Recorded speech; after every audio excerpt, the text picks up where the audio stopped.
राज्यसभा का फॉर्म भरने के बाद कांग्रेस के 8 विधायकों ने इस्तीफा दे दिया और पिछले 2 दिन में 3 विधायकों ने इस्तीफा दिया। इसी पर बातचीत करने के लिए हमारे साथ मौजूद है कांग्रेस के वरिष्ठ नेता अर्जुन मोढवाडिया जी। सर, ये बताइए, इस्तीफे क्यों पड़ रहे हैं? सारा विश्व युद्ध के बाद ये महामारी के सामने लड़ रहा है। पूरा मानव समाज है वो कोरोना का सामना कर रहा है। पूरा देश भी जूझ रहा है और गुजरात में सबसे ज़्यादा डेथ रेट है आज के दिन में। और ये कोरोना के सामने जूझने के लिए पूरा देश, पूरा राज्य भारतीय जनता पार्टी के सरकार के साथ उसको सहयोग दे रहे हैं।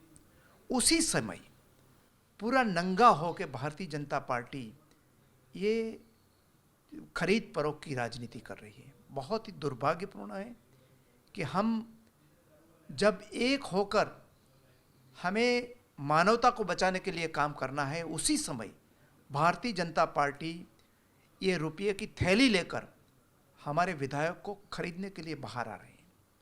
ऐसी राजनीति हिंदुस्तान के इतिहास में कभी किसी पार्टी ने नहीं की है। हमें अफसोस है कि थोड़ी सी शर्म भी भारतीय जनता पार्टी में नहीं बची है। सर, लेकिन आप कह रहे हैं खरीद फरोख्त की राजनीति होती है। कितने में एमएलए बिकते हैं फिर कांग्रेस के? देखो, जो सामने फिगर आ रहा है और जो हमारे एमएलए को ऑफर हो रहा है वो 10 करोड़ से 20 करोड़ तक हो रही है। और ये गुजरात अकेला नहीं है। उन्होंने बेंगलोर में खरीद फरोख्त की, उन्होंने गोवा में खरीद फरोख्त की, उन्होंने मणिपुर में खरीद फरोख्त की, उन्होंने जब लॉकडाउन हुआ उनके बाद और उनके पहले मध्य प्रदेश में खरीद फरोख्त करके सरकार बनाई। और यहाँ नंबर्स नहीं है उनके पास, तो भी खरीद फरोख्त करके वो राज्यसभा की सीट लाना चाहते हैं।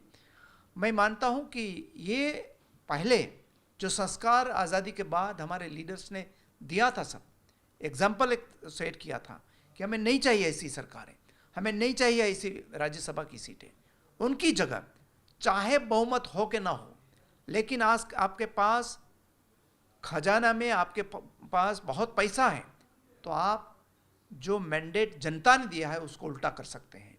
ये एग्जाम्पल गुजरात में सेट किया है, मध्य प्रदेश में सेट किया है, गोवा में सेट किया, कर्नाटका में सेट किया और भी जगह वो सेट कर रहे हैं। सर, लेकिन जो विधायक गए हैं, विधायक ये कह रहे हैं कि पार्टी में उनकी कोई सुनता नहीं है। क्या कांग्रेस को आत्ममंथन करने की जरूरत नहीं है?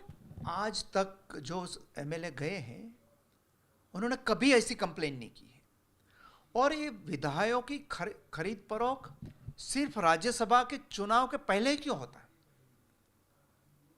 उसके पहले तो कभी कंप्लेन हुई नहीं। जब राज्यसभा का चुनाव आया, चाहे ये अहमद भाई पटेल का 2017 का चुनाव हो या 2020 का ये चुनाव हो, उसी समय विधायक क्यों गए? उसी समय ही डिफेक्शन क्यों होता है? इसलिए कि उसी समय उसको वोट की जरूरत है। उस समय वो पैसा की थैली लेकर जाते हैं।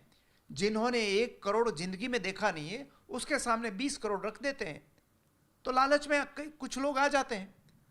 लेकिन उसको डर रहना चाहिए जनता का, वो जनता का डर उनको नहीं है। इसकी वजह से ये होता है। मैं मानता हूं कि जनता जान चुकी है कि भारतीय जनता पार्टी चाहे ईवीएम के थ्रू हो या रुपया देकर धारासभ्यों की खरीद फरोख्त करके हो, जनता का मैंडेट कुछ भी है उनको उल्टा कर सकते हैं। लेकिन आपको नहीं लगता कांग्रेस को आत्ममंथन करने की जरूरत है इस मामले में? आत्ममंथन करने की जरूरत भाजपा को है, लेकिन नहीं कर रही है और जनता उसको आत्ममंथन करने के लिए मजबूर करेगी। हमें कोई नहीं है, हमें अफसोस नहीं है। हमारे पास एमएलए थे, हमने कोई डिफेक्शन करवाने की कोशिश नहीं की है। जो की है वो उन्होंने की है। आज तक कोई प्रॉब्लम नहीं था कांग्रेस पार्टी में, आज भी नहीं है। लेकिन वो जा इसलिए रहे हैं, कल तक जो हमारी मीटिंग में आए और मीटिंग में आकर सॉलिडारिटी के लिए उन्होंने प्रस्ताव रखा, वो तैयार थे कहीं जाने के लिए, लेकिन दोपहर के बाद बहुत बड़ी नोटें दिखाई गई और चले गए।